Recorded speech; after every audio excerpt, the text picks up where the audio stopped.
বনি ইসরাইলের এক লোক 500 বছর আল্লাহর ইবাদত করেছে। কয় বছর? কোথায় জানেন? সাগরের মাঝখানে এক পাহাড়, ওই পাহাড়ের উপরে বসে 500 বছর টানা আল্লাহর ইবাদত। দিনে আর রাতে একবার করে নিচে নামতেন। সেখানে আল্লাহ তাআলা পাথরের ভেতর থেকে তার জন্য মিঠা পানির ব্যবস্থা করে দিয়েছেন, আর একটা ডালিম গাছের ব্যবস্থা করে দিয়েছেন। সকালে নামলে একটা টসটসে ডালিম, রাতে নামলে টসটসে ডালিম। এগুলো খেয়ে খেয়ে 500 বছর সে আল্লাহর ইবাদত করেছে। আর সে আল্লাহর কাছে বলেছে, আল্লাহ আমি যখন মারা যাব সেজদারত অবস্থায় যেন মারা যাই।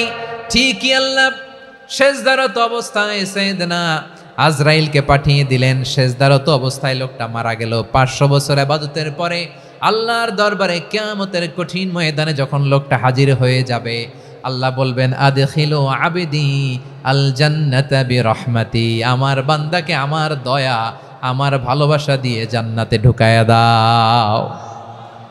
500 বছর ইবাদত করছে তো আমার দয়ায় আমার বান্দারে জান্নাত দাও। এই বান্দা বলে, বালবি আমালি, আল্লাহ তোমার দয়া লাগবে কেন? আমি আমার আমল দিয়ে জান্নাতে যেতে চাই। কি দিয়ে?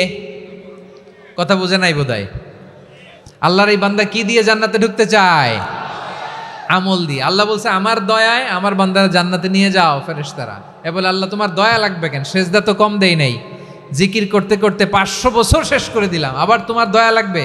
আমি তো আমার আমলেই জান্নাতে যেতে পারি। আল্লাহ বলবেন, তাই ঠিক আছে, আমি চাইলাম দয়া দিয়ে জান্নাত দিব, তুমি চাইলে আমল দিয়ে ঢুকবা, ঠিক আছে, তোমার আমল আর আমার যে দয়া দুইটার একটু মাপ দেই।